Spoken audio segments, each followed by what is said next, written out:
Tá bom, vamos lá. Eu vou ler do comecinho, tá? Que eu achei interessante quando o meu tio leu do começo. João 15, né? Eu sou a videira verdadeira. O meu pai é o agricultor. Todo ramo que estando em mim e não der fruto, ele corta. E tudo que dá fruto, ele poda, para que dê mais fruto ainda. Vocês já estão limpos pela palavra que lhes tenho falado. Permaneçam em mim e eu permanecerei em vocês. Nenhum ramo pode dar fruto por si mesmo, se não permanecer na videira. Vocês não podem dar fruto, se não permanecer em mim. O que chama a atenção aqui é que no começo, né, Jesus fala assim: eu sou a videira verdadeira. Porque Israel também era uma videira, né? Só que Israel como nação falhou, né? Eles, lá no Salmo 80, fala assim, 80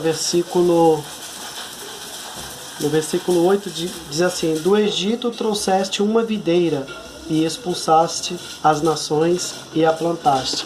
Ou seja, Israel também era uma videira, né? Mas Jesus está falando: eu sou a videira verdadeira.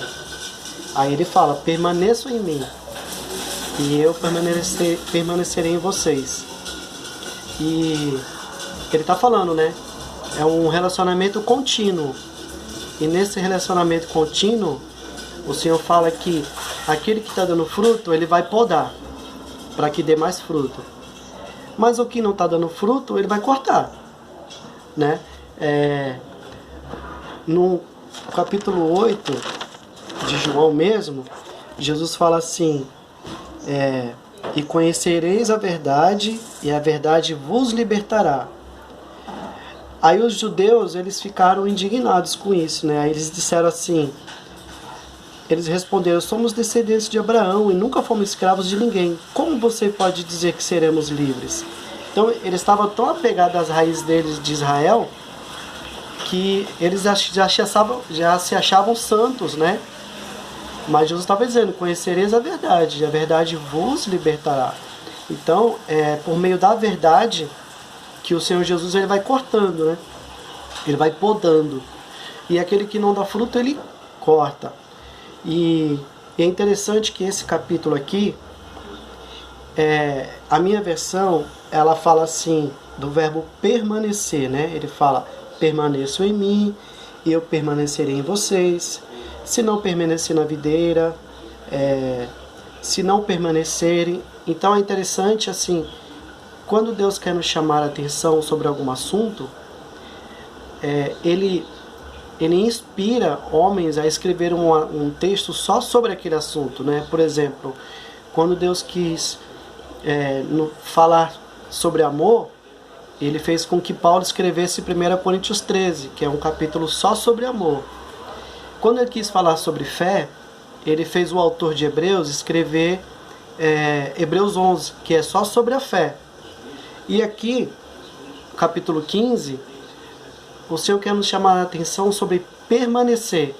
E esse verbo, ele aparece aqui de 10, dependendo da versão, de 10 a 11 vezes aparece o verbo permanecer. A minha versão é a nova versão internacional, que é a NVI. Para mim aparece aqui 11 vezes esse verbo permanecer. Do versículo 1 até o versículo 16 vão aparecer 16 vezes. Então o Senhor nos chama a atenção de permanecer nele. É isso que eu entendo desse versículo. E ele vai falar sobre dar fruto, mais fruto e muito fruto. Ou seja, nós damos fruto. Aí ele vem e poda para que a gente dê mais fruto. Depois ele poda para que dê muito fruto. Ou seja, são níveis, né, que a gente precisa alcançar no Senhor. Mas isso tudo permanecendo nele.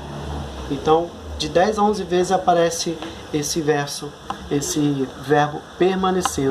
Então ele está nos chamando a atenção: permaneça, não saia, não se desvie, não olhe para o lado, não olhe para trás, permaneça em mim, porque eu sou a videira verdadeira. Como eu disse lá atrás, Israel era a videira, né? Só que é uma videira que falhou. Jesus não. Por isso que ele se intitula a videira verdadeira, porque ele não falhou. Ele não falha. Amém?